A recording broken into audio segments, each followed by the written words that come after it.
Bueno, nuestro próximo tema, luego de la primera introducción, es conocer un poco cómo son las etapas de una aplicación de aprendizaje de máquina. O sea, cuando nosotros encaramos un proyecto que requiere aprendizaje de máquina, típicamente estamos necesitando etapas previas y posteriores que tenemos que conocer y tenemos que poner dentro de lo que sería el ciclo de vida. Una demarcación más o menos arbitraria de las tareas sería esta que les coloco a continuación.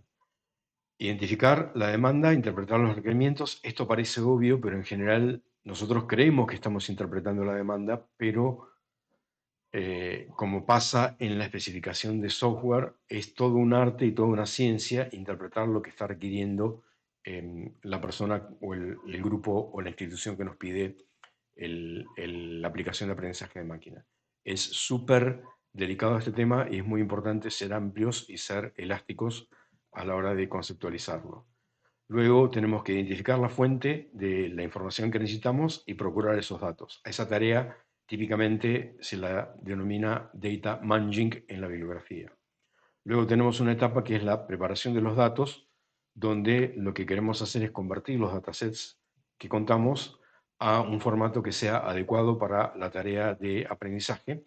A esto típicamente en la bibliografía se lo conoce como data wrangling, ¿sí? Así como lo ven, lucha con los datos y ahora van a ver por qué. Luego tenemos la tarea que creemos que es la más importante, que es el análisis de los datos, o sea, hacer el análisis exploratorio, el análisis confirmatorio, generar el modelo y finalmente implementarlo y eventualmente transformarlo en un analítico dentro del flujo de trabajo de la empresa.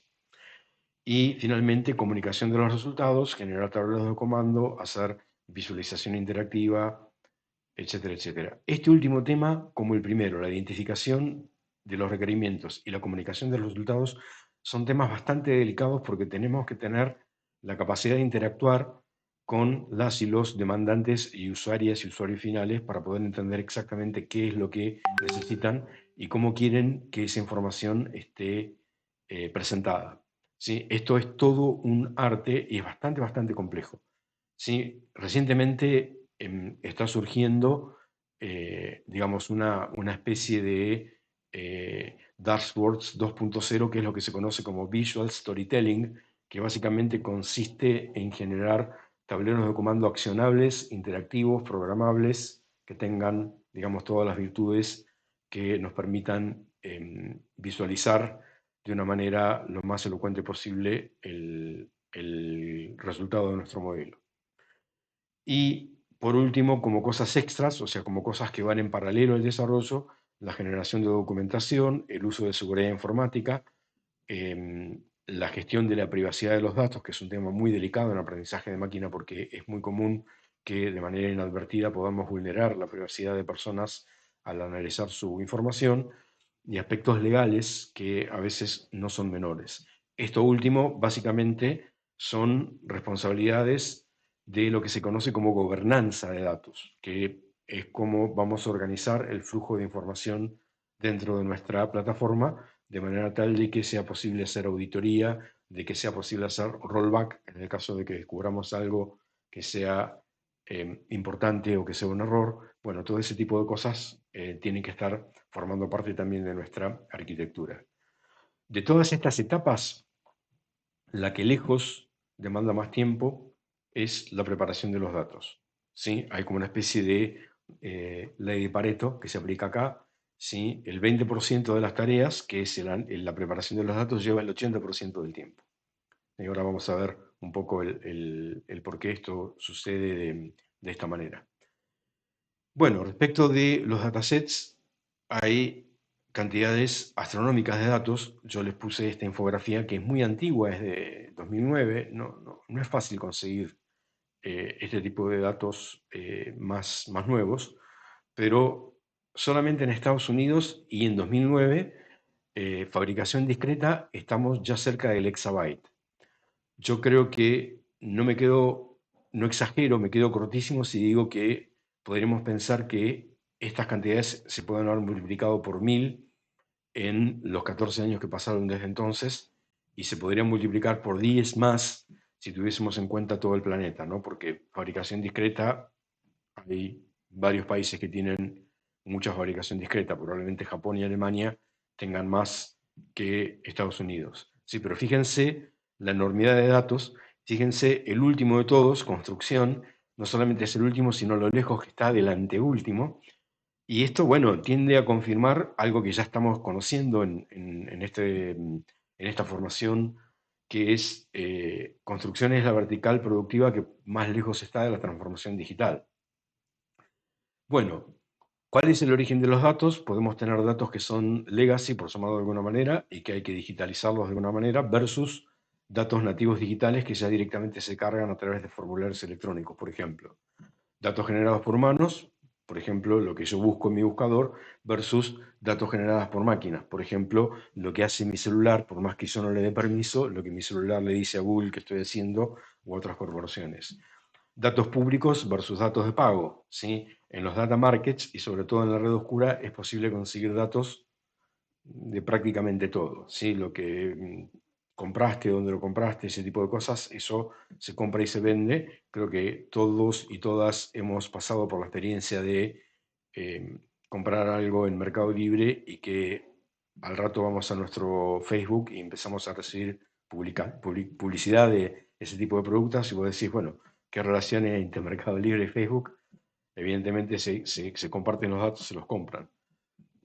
Bueno, podríamos decir que habría como tres grandes categorías de fuentes de datos: los corporativos, o sea, empresas, los gubernamentales y eventualmente de organizaciones no gubernamentales, y la de grupos científicos.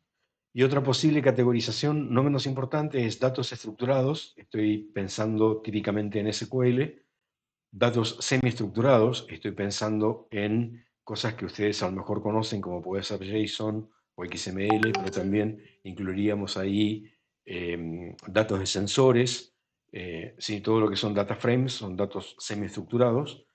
Y por último, datos no estructurados, como puede ser video, como puede ser texto sin ningún tipo de formato, audio, etcétera, etcétera. Seguramente también deben haber visto alguna vez alguna infografía como esta. Esto es 2022, creo, un minuto en Internet y la gran cantidad de datos que circulan a través de Internet, por ejemplo, 4 millones de googleadas, la subida de 72 horas de video. Estamos hablando de un minuto de Internet. O sea, en un minuto 4 millones de personas googlearon cosas. O en un minuto, pensando que un minuto es la 60ª parte de una hora, estamos pensando en más o menos 4.000 personas que están subiendo videos a YouTube, etcétera, etcétera, etcétera. Además de esto, tenemos otras fuentes de información que tal vez sean competitivas en el volumen de datos que se está generando por minuto. Por ejemplo, cuántos datos está bombeando al planeta la constelación de satélites GPS, o cuántos datos se intercambian entre sí los micro web servers de Internet de las cosas, o cuántos datos generan las cámaras de seguridad. Cámaras de seguridad están proliferando, ya saben cuántas, y la cantidad de datos que genera una cámara de seguridad es realmente enorme, digamos, aumenta la resolución, el frame rate, las bandas espectrales, etcétera, etcétera. Bueno, medidores inteligentes, los vehículos, los aviones, por ejemplo, generan una cantidad enorme de datos. Ahora que tenemos autos autopilotados, los Tesla también generan cantidades enormes de datos. Instrumentos científicos como el arreglo de antenas de microondas que están en Atacama, la llamada máquina de Dios, el acelerador superacelerador de hadrones que hay en Ginebra. Bueno, la cantidad de datos, obviamente, no voy a decir una cosa que no conozcan, es más que astronómica, así que hay seguramente información para extraer de todos lados. Bueno, la relación entre el aprendizaje de máquina y Big Data y estos serían directrices de los modelos de aprendizaje de máquina relacionados con Big Data. En algunos casos ya sabemos que una posible clasificación de Big Data son las 3B o las 4B o las 5B, depende del librito que sigamos, pero supongamos que nos concentramos en volumen, velocidad y variedad. Cada una de estas tres establece limitaciones contextuales en una aplicación de aprendizaje de máquina. Hay algunas que son muy adecuadas para grandes volúmenes de datos, pero no van a ser veloces. Hay algunas que son veloces, pero no son adecuadas para datos variados. Hay algunas que trabajan muy bien con datos variados, pero no nos permiten gestionar grandes volúmenes de datos, entonces de alguna manera tenemos que ubicarnos dentro de ese grupo de restricciones. Bueno, respecto del data wrangling, la idea es llegar a esto que tenemos acá, que es nuestra protagonista principal en toda materia o en todo curso o en toda actividad curricular de aprendizaje de máquina. La protagonista principal es Su Majestad la tablota, ¿sí? La tabla. Después vamos a decir, porque hablamos de tablota, pero bueno, básicamente ustedes imaginan, los datasets actuales son grandes tablas, muy grandes, ¿sí? Millones de filas, cada fila nosotros la llamamos registro, millones, decenas de millones, centenares de millones, ¿sí? Seguramente, no nos tiene que asustar eso, y a su vez tablas muy anchas, con muchos atributos, con muchas columnas, con muchas variables, ¿sí? Con muchas dimensiones, ¿sí? Cientos de miles de columnas, no nos tiene que asustar eso, ¿sí? Tenemos que estar en condiciones de poder procesar ese tipo de datos. Bueno, entonces una tabla básicamente es un arreglo rectangular donde cada fila es un registro y se interpreta como un dato o algo por el estilo, cada columna es un atributo, es una dimensión, es una variable, y cada celda es el valor que tiene el atributo correspondiente en el registro correspondiente. Sí, luego vamos a hablar acerca de cómo pueden llegar a ser estos atributos y el impacto que eso tiene. Bueno, no vamos a meternos en el tema de preparación de datos, es tema para una materia entera y en una materia de grado o de posgrado de aprendizaje de máquina es un par de capítulos. ¿Sí? Nosotros no nos podemos meter en esto y verlo, simplemente estamos pensando en algunas tareas típicas como por ejemplo la adquisición, el filtrado, la extracción, la validación y la agregación. Son procesos que están relativamente estandarizados, o sea, forman parte de un flujo de trabajo en la ingeniería de datos, y la evaluación de estas tareas se hace de acuerdo a criterios de calidad de datos.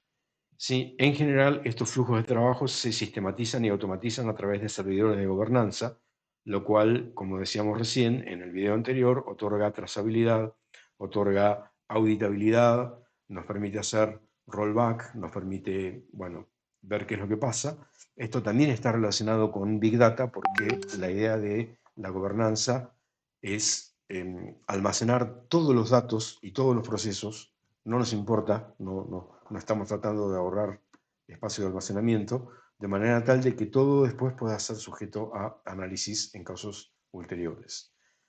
Acá les muestro un ejemplo de datos semiestructurados, ¿sí? Lo que tenemos es un JSON, entonces tendríamos una tarea que se suele llamar ETL, pero ETL es del contexto relacional, tendríamos una especie de ETL que básicamente abre este JSON, extrae información y la guarda en campos de una tabla. ¿Sí? Un JSON no es un dato estructurado porque no es tabular, porque yo no conozco la ontología hasta que no veo el JSON. ¿Sí?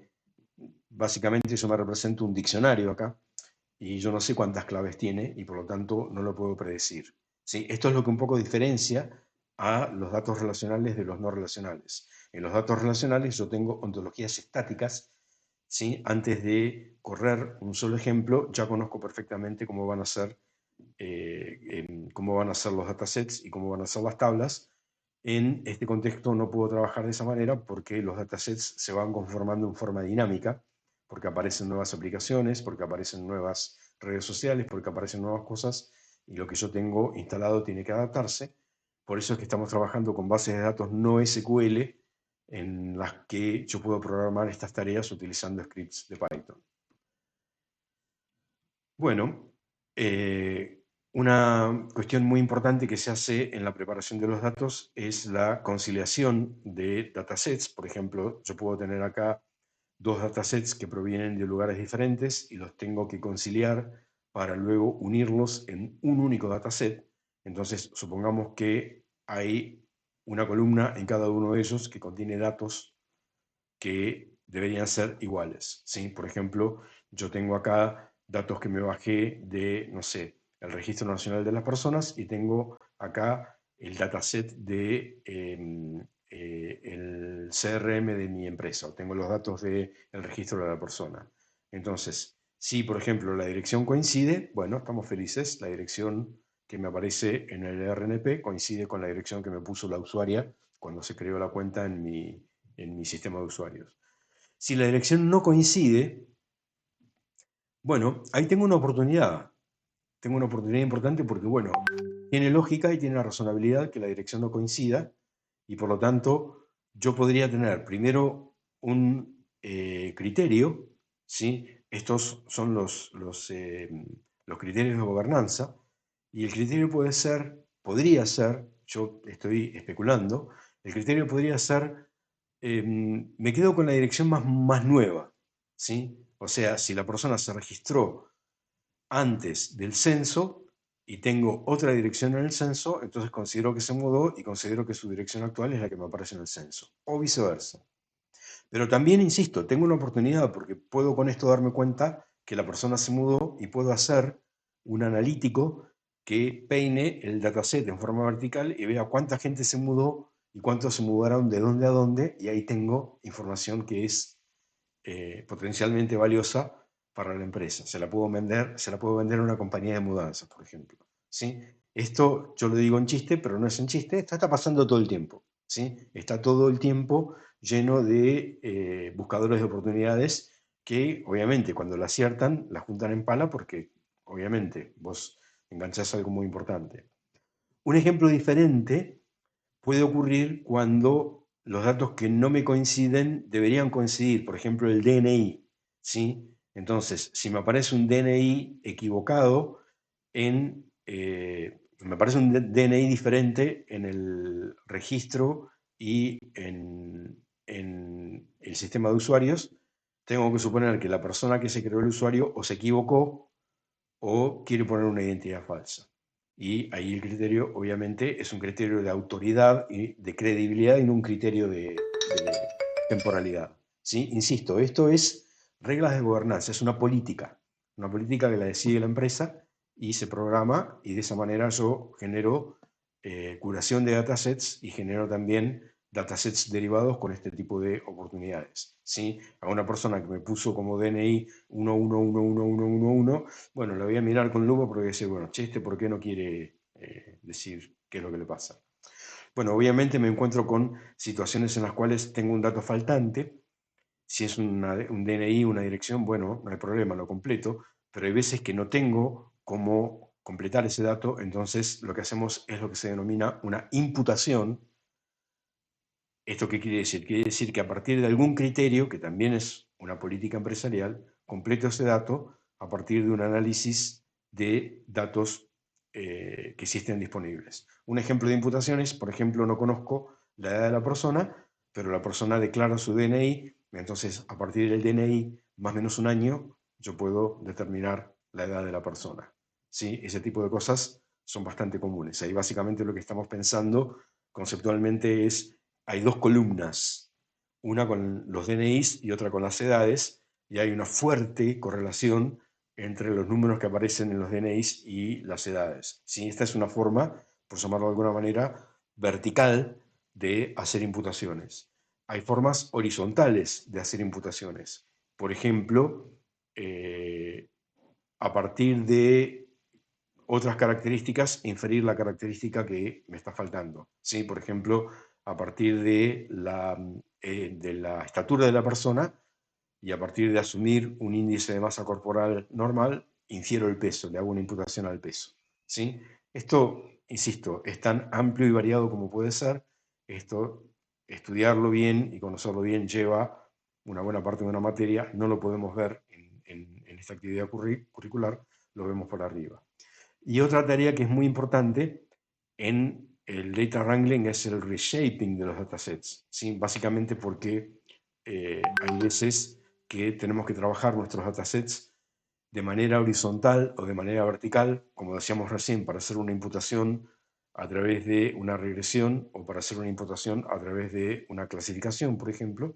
Entonces, es necesario contar con herramientas que nos permitan reformatear, reformular o acomodar los datasets a formatos específicos que nos hacen falta.